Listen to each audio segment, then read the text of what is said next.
Hello everyone, welcome back to our channel Anushruti art zone. Friends, ಇವತ್ತಿನ ವಿಡಿಯೋದಲ್ಲಿ ಹಳೆ ಯೂನಿಫಾರ್ಮನ್ನು use ಮಾಡಿಕೊಂಡು ಒಂದು ಯೂಸ್ ಆಗುವಂತಹ ಉಪಯುಕ್ತವಾಗಿರುವಂತಹ ವಸ್ತುನ ರೆಡಿ ಮಾಡ್ತಾ ಇದ್ದೀನಿ. ಸೊ ಯಾರು ಕೂಡ ಮಿಸ್ ಮಾಡ್ದೇ ಕೊನೆವರೆಗೂ ನೋಡಿ. ನಾವೆಲ್ಲ ಯೂನಿಫಾರ್ಮ್ ಹಳೇದಾಯಿತು ಅಂತ ಹೇಳಿ ಬಿಸಾಕ್ಬಿಡ್ತೀವಿ ಅಲ್ವಾ. ಸೊ ಅದನ್ನು ಬಿಸಾಕೋ ಬದಲು ಯೂಸ್ ಮಾಡ್ಕೊಳ್ಳೋಣ. ಮೊದಲಿಗೆ ನಾನಿಲ್ಲಿ ಆ ಕಡೆ ಈ ಕಡೆ ಕಸಿ ಇತ್ತಲ್ವ ಯೂನಿಫಾರ್ಮಿಗೆ ಕಟ್ಟಲಿಕ್ಕೆ ಅಂತ ಹೇಳಿ ಅದನ್ನು ನಾನು ಕಟ್ ಮಾಡ್ಕೊಂಡಿದ್ದೀನಿ. ನಂತರ ಈ ಕೆಳಗಡೆ ಫ್ರಿಲ್ ಆಗಿರುವಂತಹ ಭಾಗವನ್ನು ಏನು ನೆರಿಗೆ ಇದೆಯಲ್ಲ ಅದನ್ನು ನಾನು ಈ ಥರ ನೋಡಿ ವಿಡಿಯೋದಲ್ಲಿ ನೋಡಿದರೆ ನಿಮ್ಗೆ ಗೊತ್ತಾಗ್ತಿರ್ಬೋದು.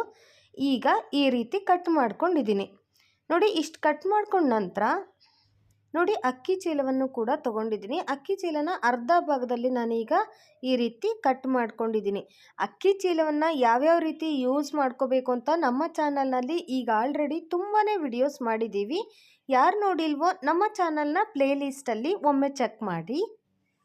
ಅಕ್ಕಿ ಚೀಲನ ನಾವು ಹೀಗೆ ಅರ್ಧ ಭಾಗದಲ್ಲಿ ಕಟ್ ಮಾಡಿಕೊಂಡು ನಂತರ ನಾನು ಮತ್ತೆ ಇದನ್ನು ಈಗ ಸೈಡಿಗೆ ಹೀಗೆ ಕಟ್ ಮಾಡ್ಕೊಂಡ್ಬಿಟ್ಟು ಇದು 2 ಪಾರ್ಟ್ ಇದೆಯಲ್ಲ, 1 ಪಾರ್ಟ್ ಮಾತ್ರ ನಾನಿಲ್ಲಿ ತಗೊಳ್ತಾ ಇದ್ದೀನಿ.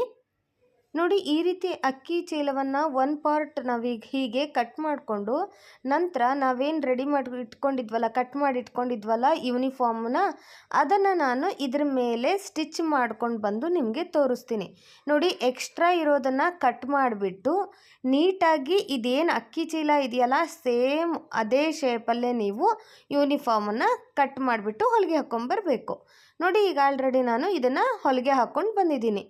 ಈ ರೀತಿ 2 ಮಡಿಕೆಯನ್ನು ಮಾಡಿಬಿಟ್ಟು ನಾನು ಹೊಲಿಗೆ ಹಾಕ್ಕೊಂಡು ಬಂದಿದ್ದೀನಿ. ನಂತರ ಕಸಿ ಇತ್ತಲ್ಲ, ನಾವೇನು ಮುಂಚೆ ಕಟ್ ಮಾಡಿ ಇಟ್ಕೊಂಡಿದ್ವಲ್ಲ ಅದನ್ನು ಇದಕ್ಕೆ ಜಾಯಿಂಟ್ ಮಾಡ್ಕೊಳ್ಳೋಣ.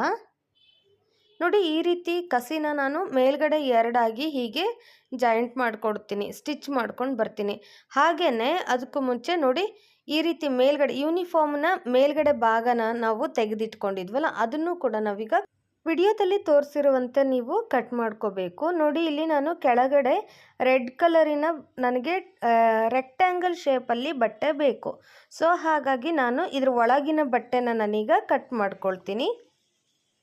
ಫ್ರೆಂಡ್ಸ್, ಈಗ ಆಲ್ರೆಡಿ ನಮ್ಮ ಚಾನಲ್ನಲ್ಲಿ ಹಳೆ ಬಟ್ಟೆಗಳನ್ನು ಯಾವ್ಯಾವ ರೀತಿ ಯೂಸ್ ಮಾಡ್ಕೋಬಹುದು ಅಂತ ಹೇಳಿ ನಾವು ತುಂಬಾ ವಿಡಿಯೋಸ್ ಮಾಡಿದ್ದೀವಿ. ಯಾರು ನೋಡಿಲ್ವೋ ನಮ್ಮ ವಿಡಿಯೋದ ಪ್ಲೇಲಿಸ್ಟನ್ನು ಚೆಕ್ ಮಾಡಿ. ಈ ರೀತಿ ಮೇಲ್ಗಡೆ ಭಾಗವನ್ನು ನಾನು ಹೀಗೆ ಕಟ್ ಮಾಡಿಕೊಂಡು ಬಂದಿದ್ದೀನಿ. ಈಗ ಇದನ್ನು ಹೀಗೆ ಮಡಚಿಬಿಟ್ಟು ಈ ರೀತಿ ಹೀಗೆ ಮಡಚಿಬಿಟ್ಟು ಸ್ಟಿಚ್ ಮಾಡಬೇಕು. ಹಾಗೆಯೇ ನಾನಿಲ್ಲಿ ಈ ರೀತಿ ಪಟ್ಟಿನ ನಾನು ಕಟ್ ಮಾಡಿಟ್ಕೊಂಡಿದ್ದೀನಿ ಆ ಯೂನಿಫಾರ್ಮಲ್ಲೇ. ಅದನ್ನು ಕೂಡ ಇದ್ರ ಜೊತೆಗೇ ನಾನು ಎರಡನ್ನೂ ಹೀಗೆ ಈ ರೀತಿ ಮಡಚಿಬಿಟ್ಟು ಸ್ಟಿಚ್ ಮಾಡ್ತೀನಿ. ಈ ಥರ ಇಟ್ಬಿಟ್ಟು ಹೀಗೆ ಸ್ಟಿಚ್ ಮಾಡ್ಕೊಂಡು ಬರಬೇಕು. ಮೇಲ್ಗಡೆ ಕಸಿನೂ ಸ್ಟಿಚ್ ಮಾಡಬೇಕು ಎರಡೂ, ಹಾಗೆಯೇ ಕೆಳಗಡೆ ಇದಿಷ್ಟನ್ನು ಸ್ಟಿಚ್ ಮಾಡ್ಕೊಂಡು ತೊಗೊಬಂದಿದ್ದೀನಿ.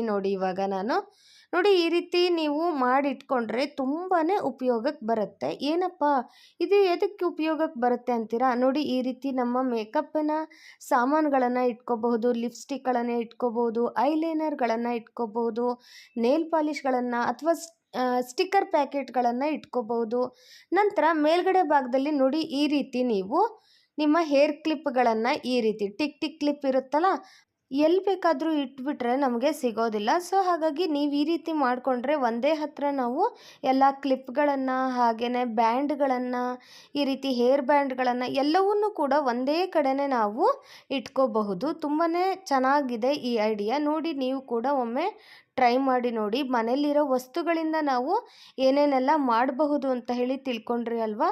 ಹಾಗೆಯೇ ಕೆಳಗಡೆ ಈ ರೀತಿ ನಾವೇನು ಬಿಟ್ಕೊಂಡಿದ್ವಲ್ಲ ಇಲ್ಲಿ ಹೇರ್ ಬ್ಯಾಂಡ್ಗಳನ್ನು ಈ ರೀತಿ ನೀವು ನೇತು ಹಾಕ್ಬೋದು. ಎಲ್ಲವೂ ಕೂಡ ಒಂದೇ ಹತ್ರ ಸಿಗೋದ್ರಿಂದ ಮಕ್ಕಳಿಗೂ ಕೂಡ ರೆಡಿ ಆಗಲಿಕ್ಕೆ ಈಸಿ ಆಗುತ್ತೆ. ಹಾಗೆಯೇ ನಾವೇನಾದರೂ ರೆಡಿ ಮಾಡೋದಾದರೆ ಬೆಳಗ್ಗೆ ಎಲ್ಲಿದೆ ಕ್ಲಿಪ್ಪು, ಎಲ್ಲಿದೆ ಹೇರ್ ಬ್ಯಾಂಡು ಅಂತ ಹೇಳಿ ಹುಡುಕೋದೇ ಬೇಕಾಗಿಲ್ಲ. ಎಲ್ಲವೂ ಕೂಡ ಒಂದೇ ಹತ್ರ ಸಿಕ್ಬಿಡುತ್ತೆ. ಈ ವಿಡಿಯೋ ನಿಮಗೆ ಇಷ್ಟ ಆದರೆ ಮರೀದೇನೆ ಲೈಕ್ ಮಾಡಿ. ನಿಮಗೇನಾದರೂ ಯೂಸ್ ಆಗುತ್ತೆ ಅನಿಸಿದರೆ ನಿಮ್ಮ ಫ್ರೆಂಡ್ಸ್ ಆ್ಯಂಡ್ ಫ್ಯಾಮ್ಲಿಗೂ ಕೂಡ ಶೇರ್ ಮಾಡಿ. ಸಿಗೋಣ ಹಾಗಾದರೆ ಮತ್ತೊಂದು ಇಂಟ್ರೆಸ್ಟಿಂಗ್ ಹಾಗೆಯೇ ಯೂಸ್ಫುಲ್ ವಿಡಿಯೋ ಒಂದಿಗೆ. ವಿಡಿಯೋ ನೋಡಿದ್ದಕ್ಕಾಗಿ ಧನ್ಯವಾದಗಳು.